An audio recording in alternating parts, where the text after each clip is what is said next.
Hello everyone, welcome back to our channel Sanurita vlogs. তোমরা সবাই কেমন আছো? আশা করছি খুব ভালো আছো, আর আমিও খুব ভালো আছি। আগের একটা মিনি ব্লগে আমি তোমাদের সাথে শেয়ার করেছিলাম আমি আমার মামার বাড়ি গিয়েছি আমার বোনের জন্মদিনের জন্য।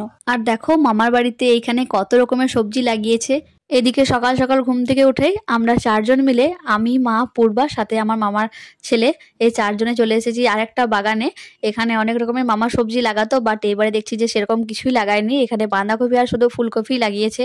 আমার না এরকম খুব ভালো লাগে, নিজের বাড়িতে সবজি থাকবে, বেশ তুলে তুলে আনবো, তারপর সেগুলো রান্না হবে, খাবো। খাওয়ার চেয়েও নিজের হাতে সবজি তুলতে আমার বেশি ভালো লাগে। আর এদিকে সন্ধ্যাবেলায় আমরা সকলে মিলে বসে গিয়েছি জন্মদিনের খাবার রেডি করার জন্য। আমার মামার বাড়িতে এমনিতে 12-13টা লোক, তারপরে যখন আমরা যাই তখন প্রায় 20-25 জন, মানে ছোটখাটো একটা বিয়ে বাড়ি বলতে পারো। কিন্তু জিনিসটা আমি খুব এনজয় করি, জানো তো, মানে সবাই মিলে একসঙ্গে একটা হই হই রই রই ব্যাপার।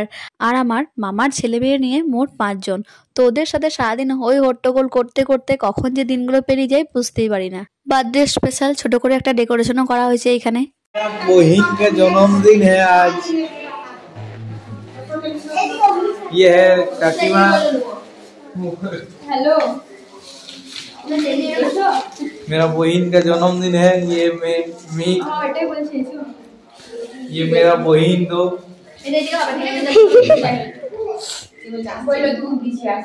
ये है मेरा छोटी बहन। এটা হচ্ছে জন্মদিনের কেক। আগেই বলেছি ওদের 2 বোনের একসঙ্গে জন্মদিন সেলিব্রেট হবে। তো একজনের বয়স হচ্ছে 13 বছর আর একজনের বয়স হচ্ছে 17 বছর। আর কেকটার মধ্যে দুজনের নামও লেখা আছে। এদিকে চলছে বার্থডে গার্লের ফটোশুট। আর জানো তো, এই সব কিছুর মধ্যে আমরা আমাদের কুট্টুসকে খুব মিস করছিলাম। ও যদি থাকতো তাহলে আরোই মজা হতো, কিন্তু ও তো যেহেতু অনেকটাই ছোট, তাই আর ঠান্ডার মধ্যে ওকে নিয়ে যাওয়া হয়নি, ও বাড়িতেই ছিল। লাইটটাকে বন্ধ করলি? Happy birthday to you. ইচ্ছে আর পূর্বা।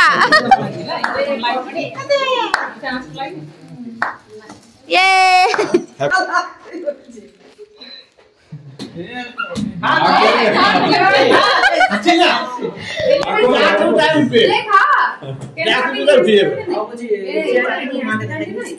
হয়েছে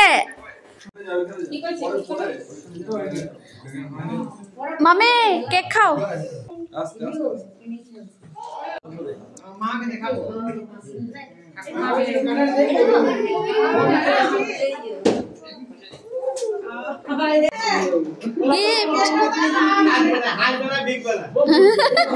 ছবি তুলি না, এমনি ভিডিও করছি।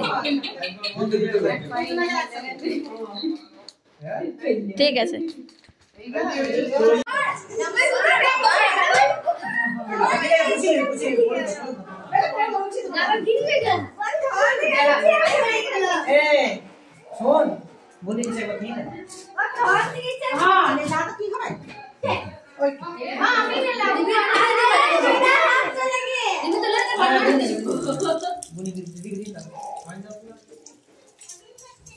তোর ধনির মতন চুল কেটেছিস রে।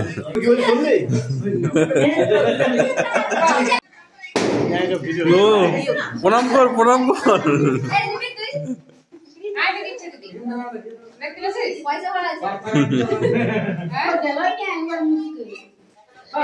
তো কেক কাটা, গিফট দেওয়া নেওয়া সমস্ত পালা শেষ। এবার চলে আসি খাওয়া দাওয়াতে।